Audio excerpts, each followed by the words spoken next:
성경 말씀은 에베소서 3장입니다.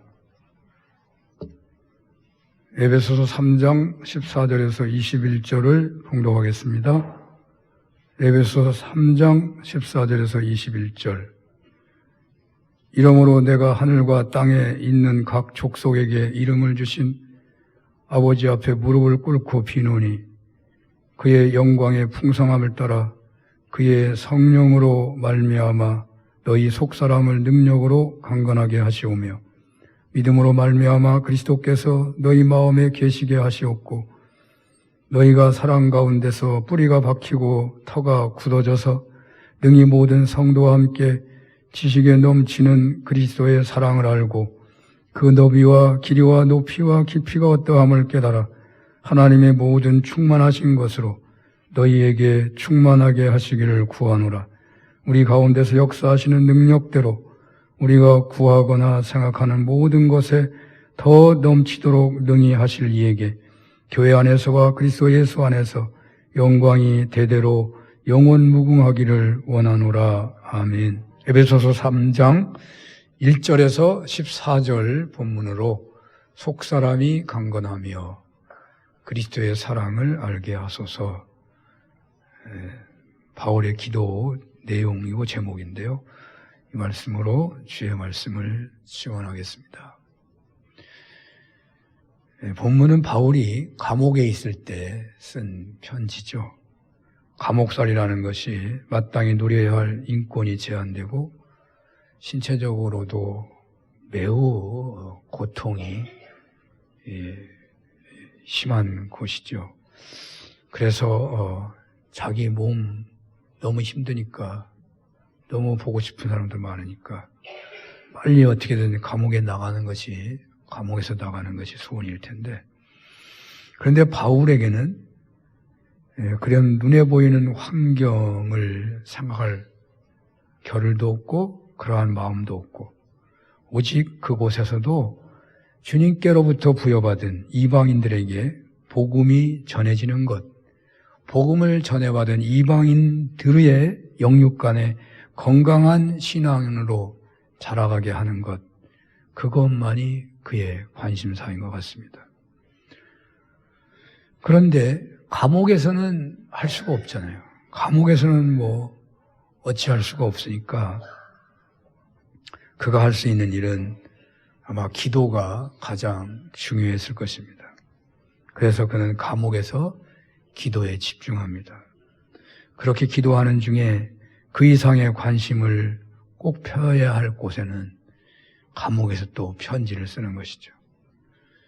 그래서 옥중서신이 4권의 책으로 있는데, 빌레몬서, 또 골로새서, 빌립보서, 에베소서, 이게 옥중에서 쓰신 편지인데, 아마도 바울이 가장 오래 머물면서 사역했던 에베소, 이 에베소 교회에 보낸 편지가 가장 비중이 크지 않았을까.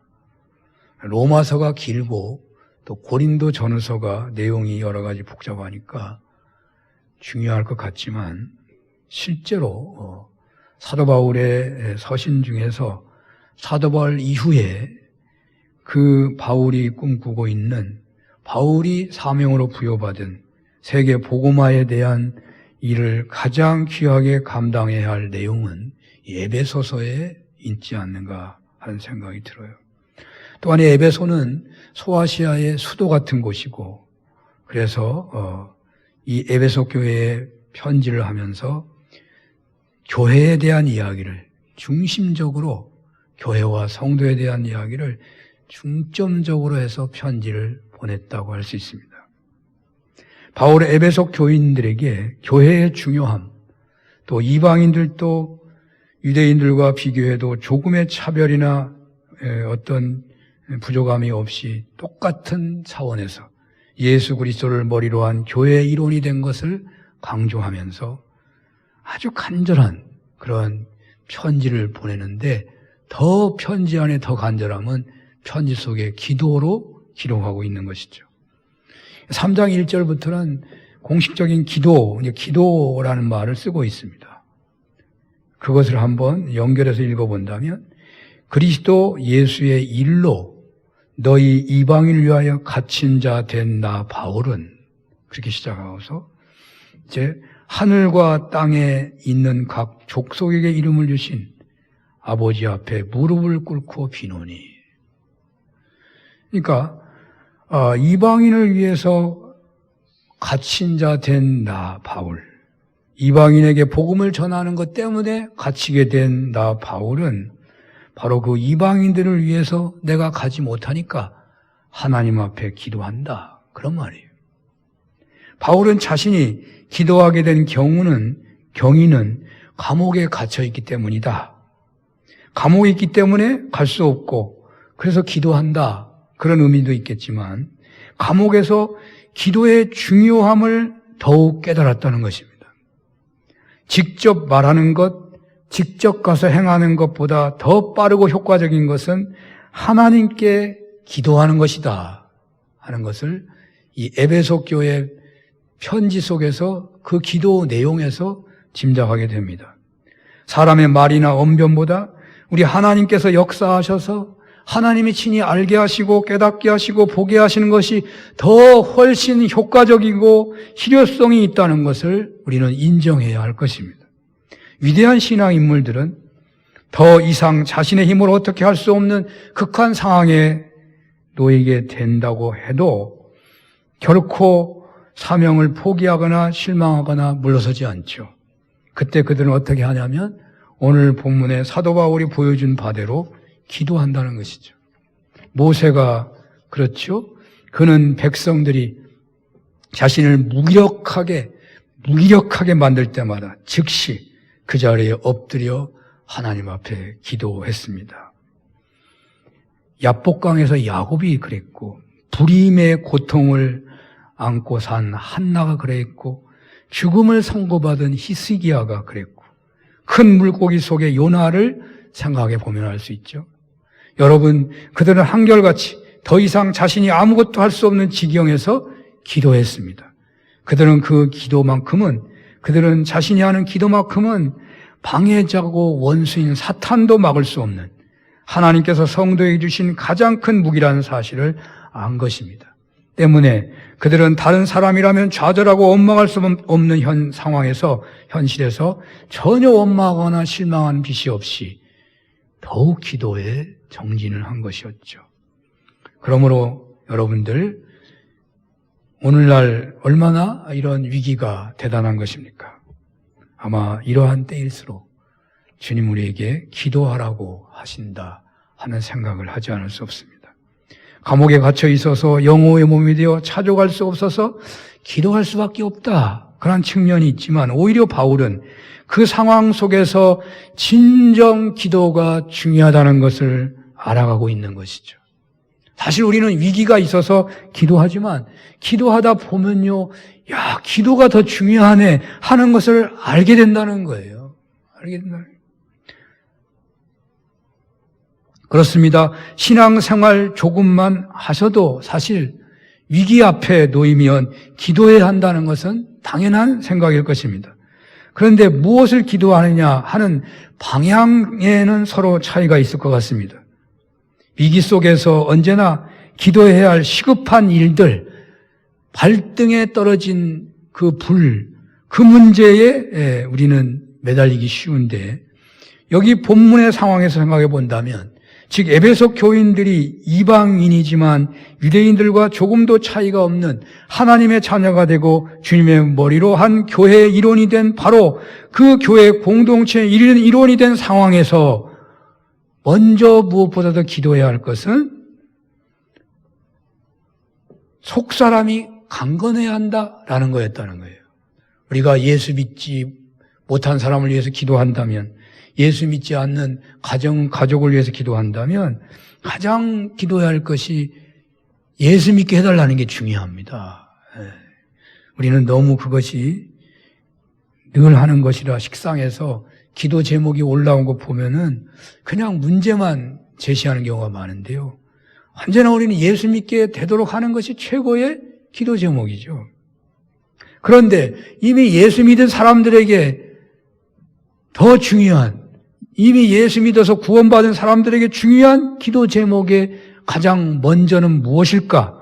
오늘 에베소서는 첫째로 속사람이 강건하길 원한다. 그렇게 말하고 있습니다.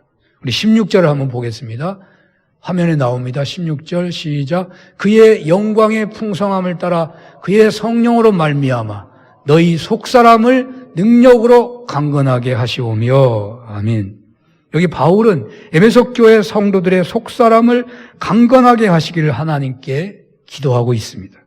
이 말씀 속에서 우리는 속사람과 겉사람에 대한 생각을 좀 해봐야 되겠죠. 속사람과 겉사람. 겉사람은 아담의 혈통을 이어받은 타락하고 부패하기 쉬운 육적인 몸을 말할 것입니다. 그런데 오늘날 사람들의 최대 관심이 이 몸에 관심이 많잖아요. 웰빙이 최고의 관심 중에 하나입니다. 그래서 우리가 기도할 때도 우리 몸의 어려움, 가난이랄지 질병이랄지 어떤 삶의 장애물 그런 것에 대한 기도를 많이 할 수 있겠죠. 근데 웰빙을 해서 나쁜 것이 해결이 되어서 무엇 하느냐고 묻는다면 뭐라고 답을 할까요? 아, 나는 좋아져서 하나님 앞에 충성할 거야. 더 열심히 살 거야. 그렇게 말들은 하겠지만 실제로는요. 몸이 좋아진 이후에 하나님을 생각하기보다는 더욱 세상에 매이는 경우가 많은 것이 사실이 아닐까 해집니다. 제가 늘 경험하는 거예요. 내가 몸이 많이 좋아질 때하고 혹은 어쩔 때 안 좋아질 때하고 보면은 확실히 몸이 좋아지면은 세상적으로 많이 기울어지는 게 사실이더라고요. 그러므로 웰빙도 좋은 것이지만 무엇보다도 중요한 것은 속사람이 강건해야 한다는 것입니다. 속사람은 어떤 영적인 영역이랄까? 그리스도 안에서 거듭난 사람의 내면입니다. 속사람은 우리가 중생할 때에 어린아이가 태어나듯이 태어난다 그래요. 바로 이 이야기가 중요합니다. 대부분 성인이 되어 중생을 체험하기 때문에 중생을 경험한 성도들은 자신이 영적으로 어른일 것이라고 생각한다는 것입니다. 그러나 그것은 오해입니다. 고린도 교회를 생각해 보시기 바랍니다. 고린도 교회는 영적으로 거듭났을 뿐만 아니라 성령의 은사로 충만한 교회였습니다. 그 교회는 성령의 각종 은사가 넘쳐서 왔습니다. 하지만 그렇다고 해서 그들이 영적으로 어른이었습니까? 아닙니다. 그들을 향한 사도 바울의 안타까운 권면의 말씀을 생각해 보시기 바랍니다. 고린도전서 3장 1절에 나오는데요. 한번 보겠습니다. 한번 보세요.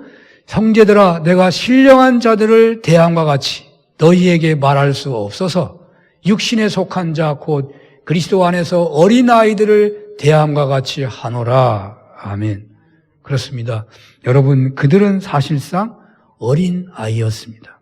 영적으로 아주 연약한 상태였습니다. 속사람이 강건하면 신앙적으로 어떤 어려운 요구를 받더라도 그것을 소화할 수 있습니다. 속사람이 강건한 것은 성령의 열매를 맺어가는 성도라고 하겠습니다. 또 마태복음 5장의 팔복의 사람으로 성장해가는 사람이라고 할 수 있겠죠. 우리의 겉사람은 날도 어찌 보면 후퇴해 갑니다. 낡아져 갑니다. 20 몇 살만 되면 우리들의 육신의 그 성장은 멈춘다 그러니까 여기 대부분의 사람들은 지금 점점 겉사람이 낡아지고 있는 것이죠. 그러나 우리의 속사람은 날로 새로워질 수 있습니다. 고린도후서 4장 16절에 말하고 있거든요. 사도 바울이 간절히 강구한 내용이죠. 우리의 겉사람은 낡아지지만 속사람은 날로 새로워져야 된다. 에베소 교회 공동체가 특별하게 주님께 쓰임 받아야 하겠기에 바울 사도는 편지의 형식 속에서 그 편지의 내용 속에서 기도를 집어넣고 있어요. 아주 그 에베소 교회가 너무너무 중요했기 때문에 에베소 교회를 통해서 자신이 이방인 선교를 해왔던 그 길이 계속해서 진행되어야 했기에 그러니까 이 옥중서신이 대부분 로마에서 써졌다고 봅니다. 로마에서 바울이 감옥에 있을 때 써진 것으로 보거든요. 그럼 로마의 감옥에 있었을 때는 바울의 노년기라고 볼 수 있는 거예요. 그러니까 자신의 그 이방인 선교 사역이 계속 이어지려고 한다면 에베소서가 너무 중요한데, 에베소 교회가 너무너무 중요한데, 그 에베소 교회를 위해서 기도하는데 뭐라고 하느냐? 속사람이 강건하기를 원한다. 우리 교회 피택 장로님들이 뽑혔는데요. 이제 10월 첫 주에 임직해요. 이제 임직은 다가오는데 코로나 사태로 이게 저희가 연초만 해도 뭐 여름만 지나면 이제 정상이 될 거다. 임직식 아주 잘할 수 있을 거라고 생각을 했는데요. 쉽지 않은 것 같아요. 우리는 어떤 경우에도 아마 임직식은 해야 되겠습니다만은 우리가 기도를 좀 많이 해야 돼요. 피택 장로님들 임직하는데 그 임직에 맞추어서 우리가 이 에베소서 말씀을 선택하여 말씀을 듣고 있는 겁니다. 개별적으로 이분들을 교육해야 되는데 교육하다가 멈췄어요. 교육을 못하게 하니까. 그래서 이 설교로 지금 하는 거예요. 피택 장로님들 웰빙이 세상에서 중요하다고 하겠지만 주님은 속사람이 강건해야 한다고 말씀하고 있습니다. 이분들을 앞세워서 우리 사는 교회 공동체 속한 분들 다 속사람이 강건해지기만 한다면 우리 교회는요 소망이 있습니다. 속사람이 강건한 사람이 한 사람, 두 사람, 세 사람, 네 사람 늘어나게만 한다면 우리 교회는 아무리 코로나 위기가 오래간다고 하더라도 어려울 것이 없을 것입니다. 속사람에 대해 그 의미를 더욱더 생각해 본다면 성경에서는 여러 가지 의미로 나타나요. 속사람 마음, 정신, 영혼 등으로도 쓰이기도 하고요. 속사람이 강건하다는 것은요, 예수님을 사랑하는 차원의 수치가 높아지는 것이에요. 예수님을 왕으로 모신 것이 조금도 흔들리지 않고 갈등하지도 않고 감사하며 기뻐하는 수준에 이른 거예요.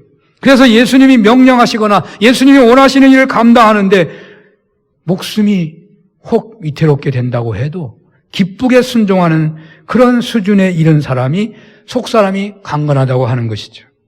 얼마 전 청문회가 있었습니다마는 어떤 청문회든지 야당은 그냥 반대만 하고 여당은 칭찬만 하는, 그래서 청문회가 필요 없는 것 같을 정도더라고요.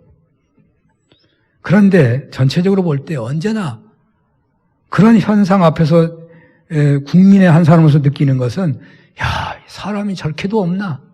인재가 너무 없다 하는 생각이에요. 사람이 많겠지만 선택하는 것이 얼마나 어려운 것인가. 국가와 국민을 위해서 일한다고 하지만 그 속을 우리가 알 수 있겠습니까? 그 속이 진실하다고 해도 상황에 따라 변질되는 것이 사람입니다. 자신이 위기에 처하게 되면 속이기 쉬운 것이 인간입니다. 그래서 인사가 어려운 것이겠죠. 하나님 편에서 볼 때 인재를 뽑는다면, 하나님의 인재를 뽑는다면 하나님 마음에 합한 사람은 어떤 사람이냐? 속사람이 강건한 사람이라는 거죠. 이렇게 하나님이 귀하게 여기시는 속사람은 오늘 본문 16절에서는 성령으로 말미암아 속사람이 강건해진다라고 말하고 있습니다. 성령을 영접하며 환영하며 그 성령님께 민감하게 순종하며 그래서 성령님의 의로운 도구로 쓰임받을 때에 그 사람은 속사람이 강건해진다는 것입니다. 속사람이 강건한 사람의 특징은 속사람이 겉사람을 지배하는 사람입니다. 용서가 분노를 지배합니다. 사랑이 미움을 지배합니다. 경건이 욕정을 지배합니다. 순종이 불순종을 지배합니다. 그래서 영혼이 잘 되는 것이죠. 영혼이 잘 되면 어떻게 됩니까? 범사가 잘 되고 강건해진다고 말씀하셨습니다. 그러므로 먼저 속사람이 강건하기를 힘쓰기를 바라고 속사람이 강건하기 위해서 더욱 기도해야 하겠습니다. 그리하여 영혼이 잘 되고 범사가 잘 되고 강건해지는 은혜가 있으시기를 축원합니다. 두 번째로 중요한 기도는 지식에 넘치는 그리스도의 사랑을 알기를 원한다. 정말 하나님이 정말 사도 바울을 통해서 에베소 교회를 쓰기를 원하시는데 그 교인 한 사람 한 사람이 속사람이 강건하기를 그렇게 기도했는데 그 다음에는 그리스도의 사랑을 알기를 원한다고 기도한다는 거예요. 우리 17절에서 19절 한번 볼까요? 화면에 나옵니다. 시작. 믿음으로 말미암아 그리스도께서 너희 마음에 계시게 하시옵고 너희가 사랑 가운데서 뿌리가 박히고 터가 굳어져서 능히 모든 성도와 함께 지식에 넘치는 그리스도의 사랑을 알고 그 너비와 길이와 높이와 깊이가 어떠함을 깨달아 하나님의 모든 충만하신 것으로 너희에게 충만하게 하시기를 구하노라. 아멘. 그리스도의 사랑은 믿음으로 알아간다고 말하고 있어요. 믿음으로 아는 거예요. 언제든지. 믿음으로 아는 것인데 그 믿음으로 그리스도께서 우리 마음에 계시게 되고 그리하여 우리가 그 사랑 가운데 뿌리가 박히게 되면 그리스도의 사랑의 너비와 길이와 깊이가 높이가 어떠함을 알아가게 된다는 말이에요. 여기 그리스도께서 마음에 계신다는 뜻은 나그네로 일시적으로 거하는 거주가 아니에요. 정착하여 거주한다는 말로서 영원히 거주한다는 의미죠. 본문은 그리스도께서 거하시는 구체적인 공간을 마음으로 묘사하고 있어요. 여러분이 연애할 때 그 연애하는 대상을 마음에 품는 것처럼 그 예수님을 마음에 늘 모신다고 말이에요. 본문은 그리스도께서 우리의 마음에 그리스도를 영접하고 항상 그분과 동행할 때 그분의 사랑에 뿌리가 박히게 되고 그래서 그리스도의 사랑을 알아가게 된다는 것이에요. 여기서 보면 바울은 우리를 향한 그리스도의 사랑을 가리켜서 지식에 넘치는 사랑이라고 말하고 있어요. 무슨 말일까요? 그리스도의 사랑은 인간의 지식으로 알 수 없는 인간의 지식 상위에 있는 초월적 사랑이라는 말이에요. 그렇습니다. 우리에 대한 그리스도의 사랑은 우리들의 상상을 초월하는 사랑이고 우리네 사랑에 대한 모든 지식을 초월한 사랑입니다. 부모 자식 간의 사랑, 연인 간의 사랑, 친구 간의 사랑 등등 우리가 알고 있는 사랑에 대한 지식입니다.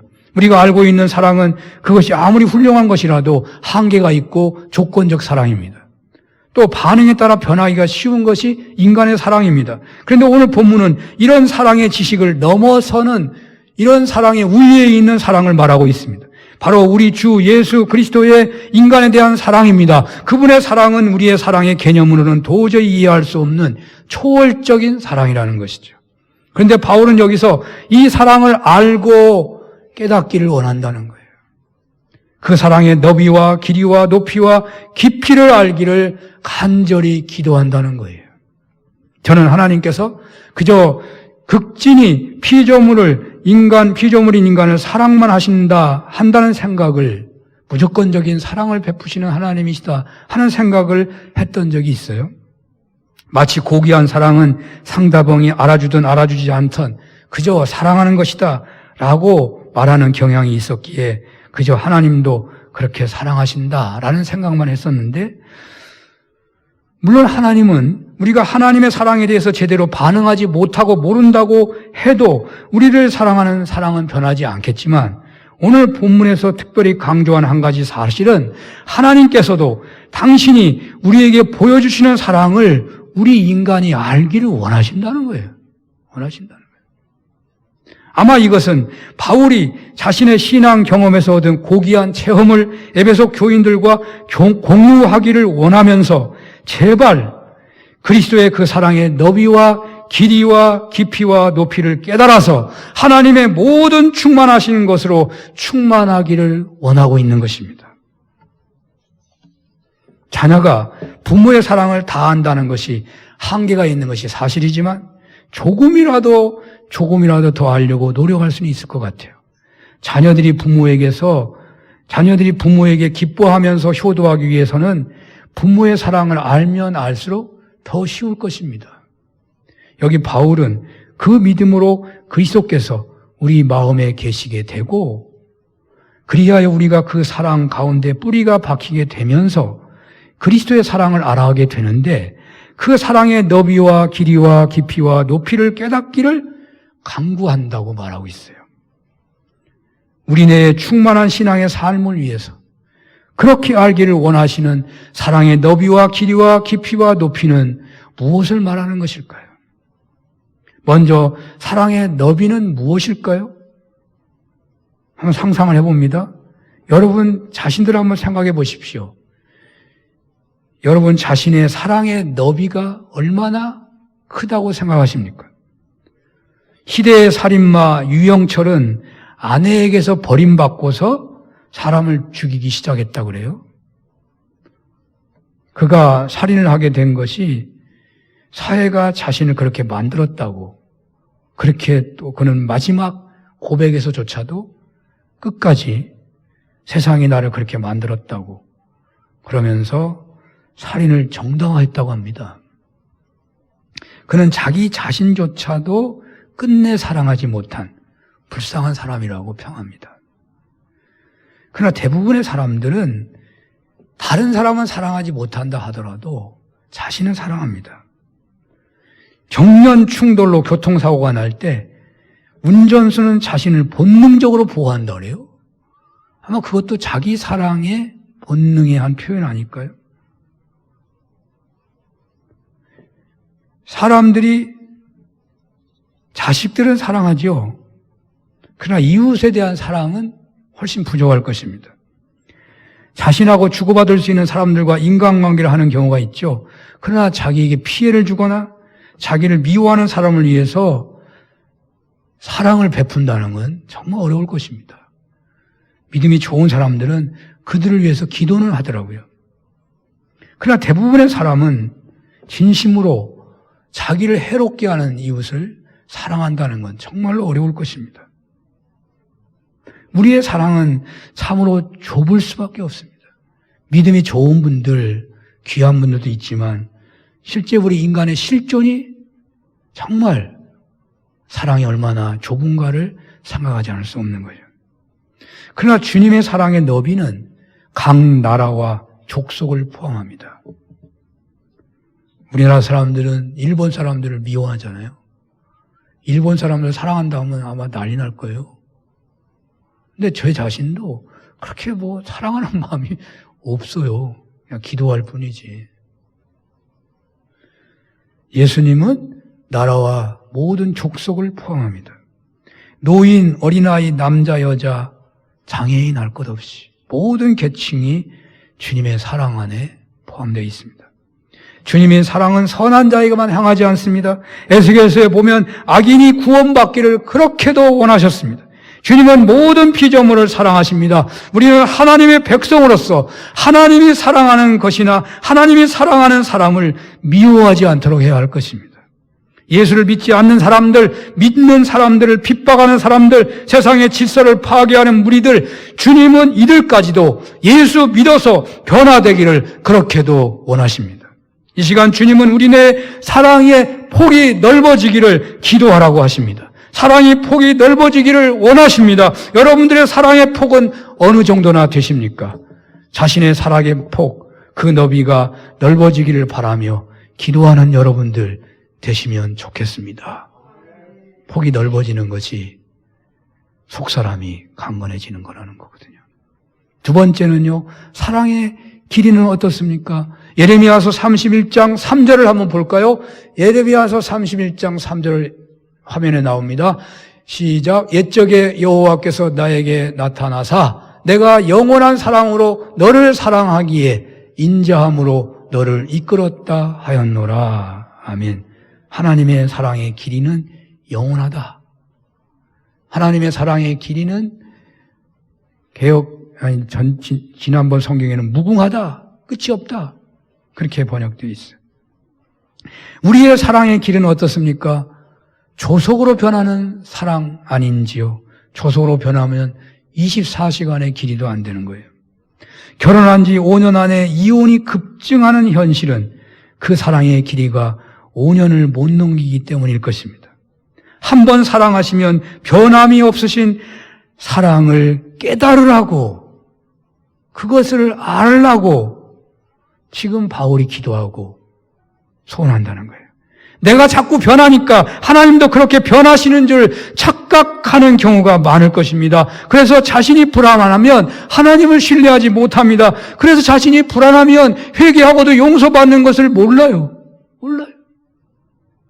그러나 하나님은 영원하신 사랑의 길이가 되심을 기억하시고 불안하면 불안할수록 하나님을 바라보십시오. 어떤 사랑에 상처가 있다고 해도 변함없이 사랑을 베푸시는 주님을 바라보시길 바랍니다. 이 사랑을 기억할 때 하나님의 모든 충만하신 것으로 우리는 충만함을 누리게 되는 것입니다. 셋째는요, 사랑의 깊이입니다. 이 사랑은 예수님의 낮아지심에서 찾아볼 수 있습니다. 예수님께서는 낮고 천한 인간의 몸을 입고 이 땅에 오셨습니다. 인간 중에서도 종의 형체를 입으셨습니다. 그리고 최종적으로 십자가의 죽으심으로 음부에 떨어지셨습니다. 여러분들의 사랑의 깊이는 어떻습니까? 먹을 것만 주고서 사랑을 다한 것이라고 생각하면 곤란합니다. 직장에서 일하고 집안 살림살이 할 돈만 대주면 사랑을 다했다고 생각하면 곤란합니다. 옷 사주고 학비 대주고 그것으로 사랑이 다 되었다고 생각하면 곤란합니다. 우리는 고난 속에서도 주님의 깊은 사랑을 기억합니다. 우리가 아파할 때에 우리네 어머니들께서는 대신이라도 아팠으면 좋겠다고 하잖아요. 우리가 고난을 당하는 것을 주님은 어떻게 보고 계실까요? 우리를 정금처럼 세우고자 연단하시는 깊은 사랑을 우리는 알아야 합니다. 그래서 고난 중에서 오히려 주님의 사랑을 알게 되는 거예요. 고난 중에서 주님을 원망하는 사람은 속사람이 어린아이예요. 속사람이 강건한 사람은 고난 속에서 오히려 주님의 사랑을 알아가는 거예요. 영광의 면류관을 주시고자 순교의 자리까지 내어주시는 깊은 사랑을 기억할 수 있어야 할 것입니다. 순교하는 장면을 묘사하는 스데반의 순교 기록을 보면 하늘 보좌에 주님께서 그 친히 일어나셔서 어떻게 할 바를 모르고 왔다 갔다 하는 것을 드러내고 있지 않아요. 이 깊은 사랑을 깨달을 때 우리는 하나님의 모든 충만하신 것으로 충만해져 간다는 것입니다. 넷째는 사랑의 높이입니다. 이것은 영광을 말합니다. 이미 에베소서 2장 6절에서 언급을 했었는데요. 한번 볼까요? 에베소 2장 6절 시작. 또 함께 일으키사 그리스도 예수 안에서 함께 하늘에 앉히시니. 아멘. 여기 하늘은 주님의 보좌가 있는 하늘입니다. 사람들은 서로 간에 얼마나 높이기를 원한다고 생각하십니까? 스승은 제자가 자기보다 높기를 진정 원할까요? 극히 드물게 그런 스승이 있겠지만 많지는 않을 것 같습니다. 부모가 자식이 높아지기를 원하는 사랑이라고 할 수 있겠죠. 그러나 그것은 자식이 높아지면 자신이 높아지기 때문입니다. 경쟁하는 사람들 간에 그런 마음을 가지는 사람이 어디 있겠습니까? 인간의 사랑의 높이는 자기 눈 아래일 것입니다. 남이 나보다 더 잘하면 칭찬하고 기뻐해야 되는데 그렇게 사랑하는 사람이 과연 있겠습니까? 당신의 보좌가 있는 하늘에 함께 앉히시는 주님의 사랑을 기억하시길 바랍니다. 십자가에서 죄 없으신 분이 엘리 엘리 라마 사박다니 하고 숨을 거둘 수밖에 없었던 그 고난의 통로를 거친 후에 얻으신 그 보좌가 아니겠습니까? 그런데 주님은 그 최고의 자리까지 우리를 높이시기를 원하시는 그 사랑의 높이를 우리에게 보여준다니까요. 그 사랑의 높이를 한번 생각해 보시길 바랍니다. 제자들에게 너희는 내가 한 일도 하고 더 큰 일도 할 것이라고 하신 주님의 말씀을 기억하시기를 바랍니다. 자신보다 조금만 높아져도 질투하기 쉬운 것이 인간입니다. 시기나 질투가 없는 격려와 위로를 베푸시는 그 높은 사랑을 기억하시기를 바랍니다. 이 높은 사랑을 깨달을 때에 우리는 하나님으로 충만하게 될 수가 있다는 것입니다. 믿음으로 그리스도를 마음에 모셔 동행함으로 그리스도의 사랑 가운데 뿌리가 박혀져서 그리스도의 사랑의 너비와 길이와 깊이와 높이를 깨달아 하나님의 모든 충만한 것으로 충만하게 되기를 간절히 사도 바울은 원하고 있습니다. 끝으로 바울은 우리가 간구하는 것 이상으로 더 넘치도록 채워주시는, 더 많이 베푸시는 그 하나님께 영광을 돌리고 있습니다. 바울은 기도하고 바로 응답을 확신하고 영광을 돌리고 있는 거예요.